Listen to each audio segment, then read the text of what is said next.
What's going on, guys? Welcome back to RC Everyday.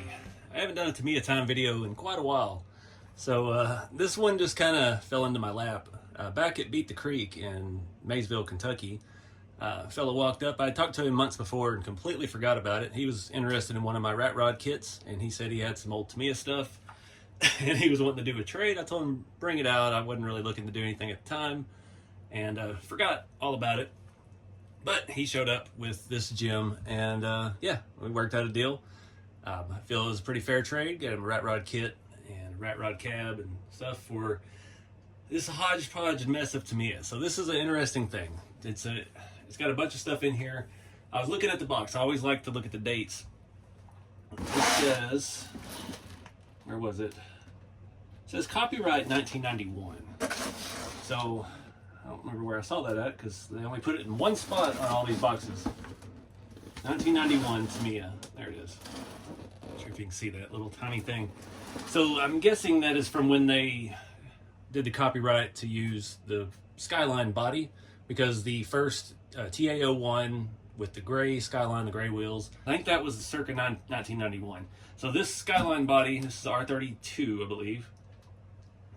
Well, it's actually my favorite of the Skyline generations. The R32 just looks the most 90s and the most menacing. It's got angular lines, but anyway, 34s are always awesome. 33s I never really liked. They're too bubbly.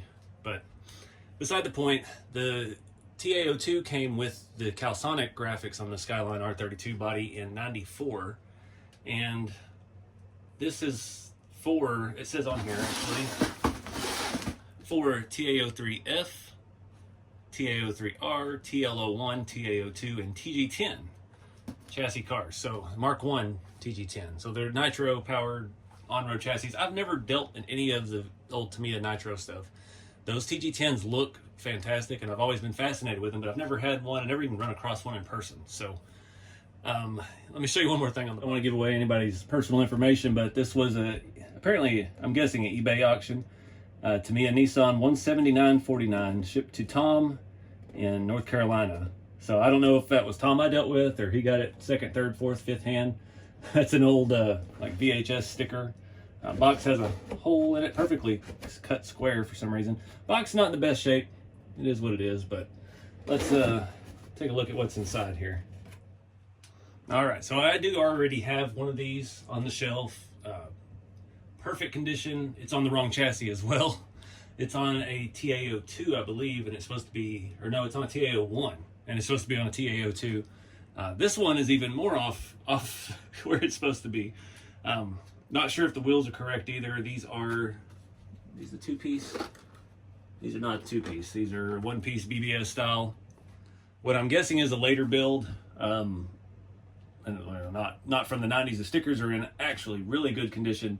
I believe the other one I had too, somebody had built it was a new build of an old stock kit. This body looks fantastic. One issue with it, it does appear to be brush painted on the inside. And I don't know if it's the proper paint. I don't know if it's a Lexan polycarbonate paint. But from the outside, it looks fantastic. We've got a little bit of chipping on the wing, a little bit of hazing on some of the stickers up there, but the rest of this looks phenomenal. We got one little bag of shock spacers and wheel nuts and basic stuff, ball diff grease. I don't know what that's original to. And it came with this instruction for the TG10 Mark 1. And you can see that chassis. It just looks cool. I don't know. I guess that's your exhaust pipe. I've never had nitro stuff, so I'm completely lost. This was for a Subaru Impreza Rally, which we did not have the chassis for.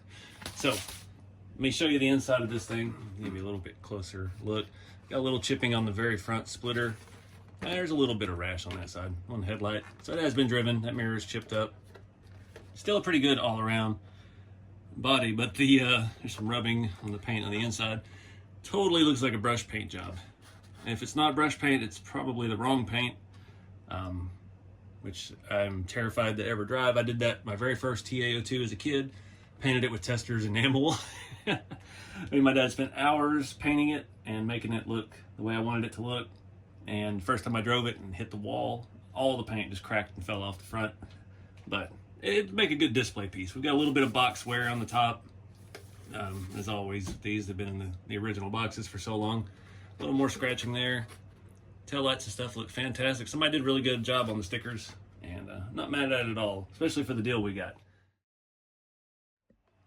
The main reason that I did this deal was because this is an FF01. This is my unicorn Tamiya chassis, the Tamiya front engine, front wheel drive only version of the TA02. These were mid to late 90s, mostly late 90s, I believe. It's a TA02, different front gearbox, and just a dummy rear. There's no anything. It's basically an adjustable piece to mount a rear suspension on.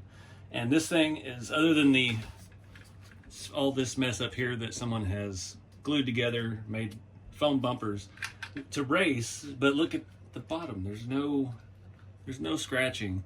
So I'm guessing maybe they were carpet racing. This thing just looks super clean. It's got stickers. I hate doing stickers on the chassis. I don't know why. When I was a little kid, I would never put the stickers on the chassis. I'm like, he doesn't get stickers. I see a couple little things here. We've got some aftermarket kingpin screws for the front steering knuckles. I don't know anything else about it. It doesn't feel like it has ball bearings. The rear, at least, they don't spin very far. But just a super clean FF01. And our factory bumper is intact, even though it's been glued to. So not super worried about that. The FF01s are very hard to find. Tamiya never re-released them. And yeah, that makes them very sought after these days. This one has been modified a little bit with all this junk glued on the front. Looks like the gearbox might have been trimmed down, but we've got all the factory pieces in here. A little metal strap there. But you can see the major flaw with this shock tower is broken. So if you remember back, I was working with Ampro Engineering, YouTuber, social media stuff, Ampro Engineering. He does a bunch of cool scale builds as well as vintage Tamiya stuff. He's a big nerd about this like I am. And he basically did an entire front gearbox for these. It's all 3D printable. You can buy the files from him, or you can get the parts from Shapeways. And did a little bit of torture testing for him. And we worked out some stuff. And he has all those parts in production now. They're in his Shapeways store. The most common thing on these is the shock towers are breaking. This Tamiya plastic, you got to think this is 25-ish years old at least, if not a little older. These just don't hold up. So he's made not only an entire front gearbox to where you can complete a car. Like I've got several of these. I've got 3 or 4 of the rear sections and none of the fronts, none of the pieces and things like that. He's made some custom stuff. But I ordered on Shapeways from his store a new front shock mount that is all multi-jet fusion, nylon 12, super high quality stuff. We're going to install that on this car today. It has a lot of upgrades over the original piece. As you can see, it's just raw print. I'm not going to paint it. I'm not going to do nothing with it. This is actually how all my products come. It's very, very durable stuff. Nylon 12 won't warp in the sun. It's got a lot of strength in it. So yeah, we're going to swap that out here today. One thing, I've bought a lot of stuff from Shapeways over the years. Most of it like ships out of Iowa or somewhere. And this says made in the Netherlands. So I don't think they would farm it out that far away, but I didn't pay that much for the piece, so it is what it is. But anywho, this is a really nice example. This car is super clean, other than our front bumper mess, but our actual factory front bumper is in there intact. Like I said, I don't really have any plans for this car. It's probably going to live in the box for a while until I run across another FF01 specific body that needs a chassis, and then we might swap these out. I have no idea if the body mounts are right. I don't know if the body's been drilled specifically for this chassis. I don't know any history on it, but I just want to get it where it'll set up off the frame with our broken shock situation. Oh wow, I've never seen that before either. What is going on up here? Look inside there. The spindle has been filed down or something and put metal over it. That's neat. I have not seen that before. And we actually have universal shafts in the front. We still have a unlocked front diff. Huh. I've never seen that before. We're going to take a closer look at that. Alright, so before we get into fixing it, I wanted to check the electronics. I was trying to see, the servo is a high-tech HS300BB. Sounds pretty good for what it is. We've got a high-tech guess I really need a flashlight for that. Single conversion narrowband HFS-03MC FM. Let's see if it has a crystal in it. Put the flashlight down. You get some pliers. Pull this rubber seal out.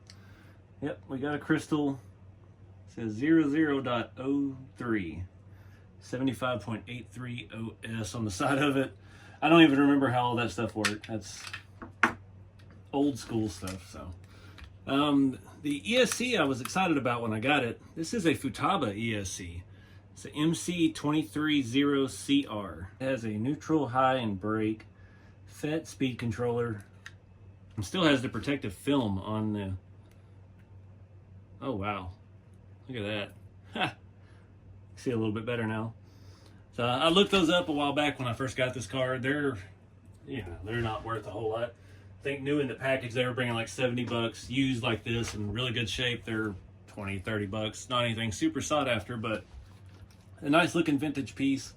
This has got tons of antenna wire. It's all pulled down and tucked in all this mess. The car did come with its factory battery stop and clip. Tires and stuff feel fantastic. There's no dry rot to them at all.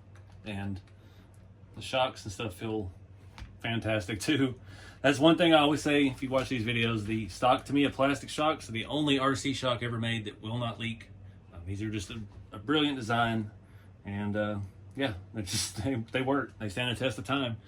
So I'm going to pull this side apart since this is the side we've got to do the... Oh, it's broke already. And we're going to take a look in here and see if it's got ball bearings and see what's going on with this spindle knuckle thing that we have.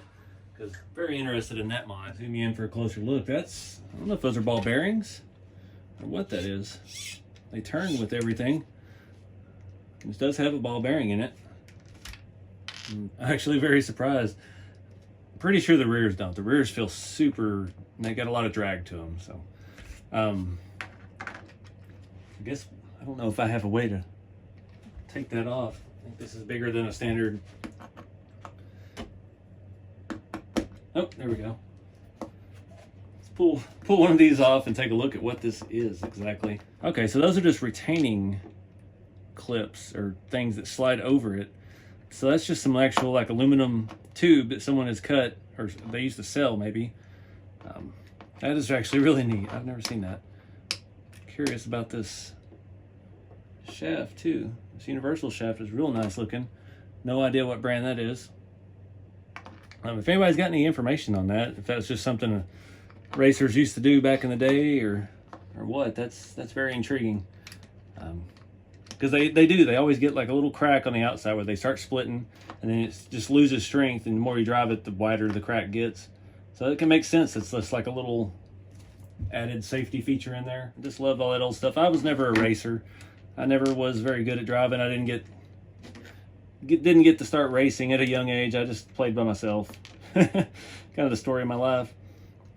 But yeah, it's still neat to see all the little tricks and things that people used to do back in the day. So I'm gonna put all this back together and we'll start looking at taking the shock tower off and replacing it with our new piece. All right, so these factory shock towers are actually kind of pinned underneath the front gear cover. I'm gonna go ahead and remove the screws. Give me a Phillips head bit here. Got one somewhere. See if we can use this one. Yeah, let's leave all that on for now. These back two have spacers on them. That screw out of there while we're here. I want to reuse all the factory hardware. Yeah, I guess we got to take this off. It's always a danger to take apart these vintage cars. I guess it'll give us a chance to see it does have a ball bearing inside of there as well. Actually, it looks like a fancy one too. Grease on all the gears looks good. There's some overspray in there. Nice looking factory aluminum pinion gear. So now this should be ready to come out. We got the upper shock mounts. Try and pry those off. They actually have O-rings on the ball joint. Get that one off. There's little O-rings on on there as well. We'll reuse those, and I gotta flip it around. Oh, lose our gear case. All the screws stay in. You gotta be careful with these because these crack. You can see it's actually warped a little bit from the pressure of the screw over the years. That one is split right there as well, unfortunately. It'll still do the job. It's not super structural. So we just gotta take our upper control arm mounts off, and there's gonna be a washer behind there. It's gonna fall somewhere inconvenient, like inside the control arm, of course. Yep, both sides. All right, let me get all the parts back together. All right, so the Ampro part does not have the little tab in the front that sits underneath the gearbox cover like the factory piece does right there. So we're gonna go ahead and reinstall this so our gears quit falling out on us. I definitely recommend doing that by hand. I'm very comfortable with one of these, so not gonna make things any worse. Sorry guys if you can hear the air conditioner. It is hot. It's been hot in the shop all day. I'm trying to keep it cool in here. So let's do a little test fit. Mounts back there. Something's not jiving right.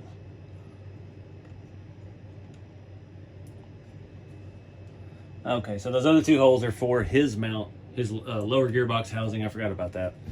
So that makes sense. That's why it's not lining up with nothing. So we're still just going to go 2 screws on there with that. First thing we got to do is reinstall our lower control arms. These might need a little bit of fiddling to press through the 3D printed stuff. It's a little bit snug. All right, so you don't want those to fit too snug. I just burned my finger on a hot screw. Dang it. Gets in there. I'm going to go ahead and just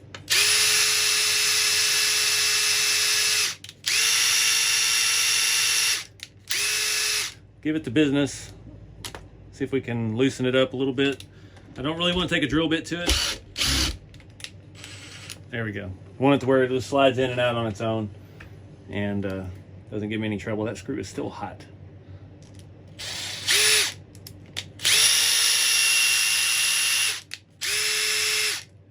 Make sure it just slides in and out on its own now.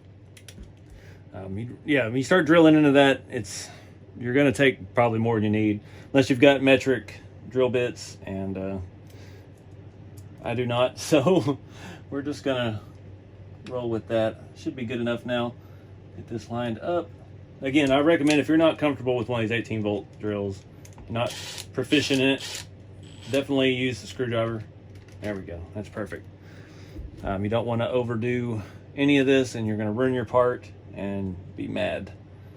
You get these washers. I hate having these washers on there, but you got to have it. Got to have that space, and we lost it. All right. Let's see how we're moving. Feels good enough. All right, so the next step, I need to put the body mounts on. Probably should have done that before we put the piece on the chassis, but oh well. Break these loose on the back. We'll see. I can't remember if those holes are threaded or not. Oh shoot. Shot the body clip out the front of that. And we notice on these parts they have a lot more material in them, both for the body post as well as the shock post. It's a little bit thicker, which is what you want to make it not do what they did from the factory. I say like it's a factory defect. These things are 30 years old. They kind of do what they do at that point. Okay, so that is threaded, so we do need the nut on the back. Get that lined up.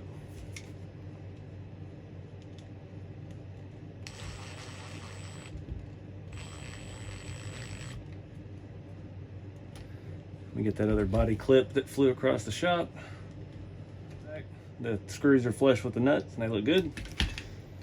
All right, now we get our other screws that mounted this to the chassis. We're gonna run those in. So he actually has provisions. There's openings in this compared to the original one. It's all flat on the front. and you can actually run your wiring through there, which I think we'll do just to keep it tucked down and out of the way. I'm gonna get this stuff lined up, bolted on. Definitely want to do all this stuff by hand unless you're comfortable with it. All right, now we're good. So all that's left is to get our shock piece, or shock nut, bolt, ball, whatever. Wrong one. I keep grabbing the wrong one every time. Find something to grab this with. See if we can unthread this thing.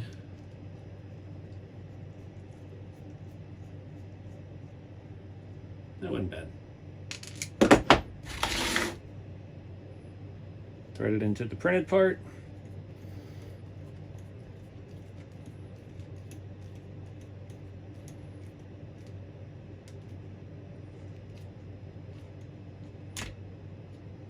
All right, looks good. Get this one off of here. That little rubber O-ring is giving me a little bit of fight.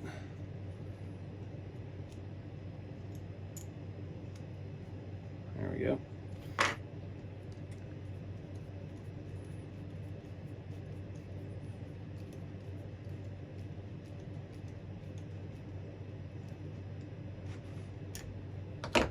And snap our shocks back on. Super easy. Spin that one around so our spacer's in the front. Nice. Let's see if we get, okay, that wasn't hard. Sometimes these are stuck pretty good. See if we can shove all that rubber boot through here. Right tool for the job. Perfect. I don't remember which one was plugged into which. I don't think it matters at this point. I think orange and yellow make more sense. Blue and green make sense. I'll just rock with that. Because we'll probably never actually drive this thing, but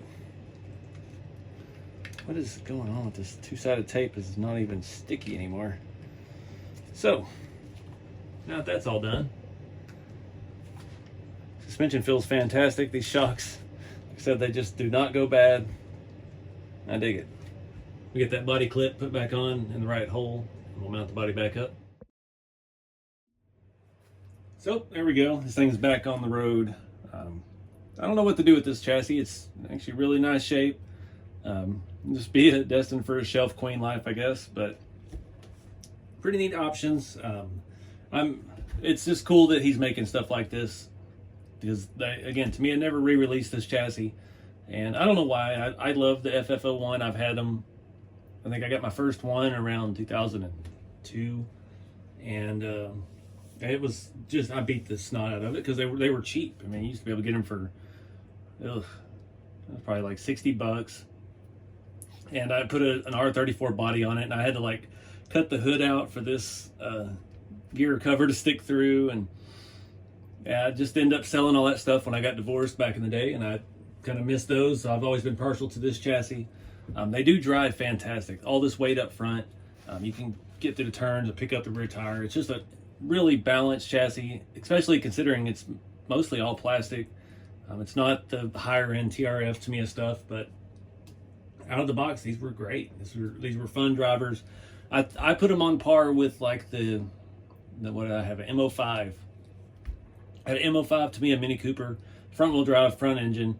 Those are just a hoot to drive. They're completely ridiculous. They're cheap, nothing to them. It's another one I regret getting rid of, and I have yet to replace that. I don't have any front wheel drive M chassis cars at the moment, so that may be something we have to do later down the road. But anyways, this was a pretty good deal, and I appreciate him bringing it out and wanting to do something with me on it. Looks pretty good. Looks like the wheel arches don't line up as good on this side though, unfortunately. That's one thing, the Tamiya bodies usually come pre-drilled. So this may be specifically for the TG10, or we have some wrong mounts on it. Rear's a little far forward on it. So I don't know what we're gonna do with it. I may just put it back in the box for now. I've got a couple FF01 bodies. I actually have a Ford Mondeo body in the box, unpainted. I have the wheels for it, So maybe that's something we look at doing with this chassis, since this is such a nice display piece. I'm looking at my shelves right now. I also have another Toyota Tom's EXIV, the JTCC car. Not my favorite body of all the FF01 cars, but I do have one brand new in the box and painted, as well as one that's built and painted and kind of a display car. So I don't know. Let me grab my other Calsonic Skyline body. We can take a look at them next to each other. I couldn't tell the shades of blue were that far off with it just sitting on the shelf over there, but yeah, it's actually drastically darker. But this one does have the interior, has the driver. It's very nicely painted, right-hand drive. But this would have been a TA02 chassis back in the day, and this is a TA01. In TA01, the tub was gray, it was longer, the rear arms angle forward, has that honeycomb in the bottom there. But this is a mint, never driven chassis. Just not quite the right body for it. Oh, my interior's falling out. That's why it was sitting so low in there. There we go. So anyways, I've got a lot of these. I don't try to collect perfect cars. I like them as driver quality, a couple rashes here and there. These are both excellent in my opinion, even though they're on the wrong frames. But that's kind of the fun part too, is collecting stuff over the years, and eventually we'll find the right thing. I'll find a mint TA02, or I'll build one. I've got a bunch of reproduction parts and stuff for those, the re-releases.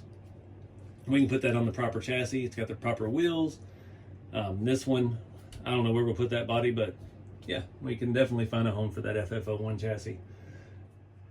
But that's going to wrap it up for this episode of Tamiya Time. Appreciate you guys watching. Just a little RC archaeology, I guess we'll call it.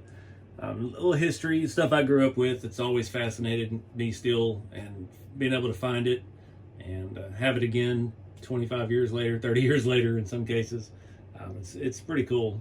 So at some point, who knows, in the future, our TF2 collection may be nostalgic for younger people this generation. Who knows? Never know, maybe my own kits, the rat rods and things will be collectible at some point, but I don't know. But I appreciate you guys watching. Get out there and do something fun with the hobby. Doesn't matter if you're into bashing, crawling, collecting, racing. Just have some fun. Keep it scaled. We'll see you next time.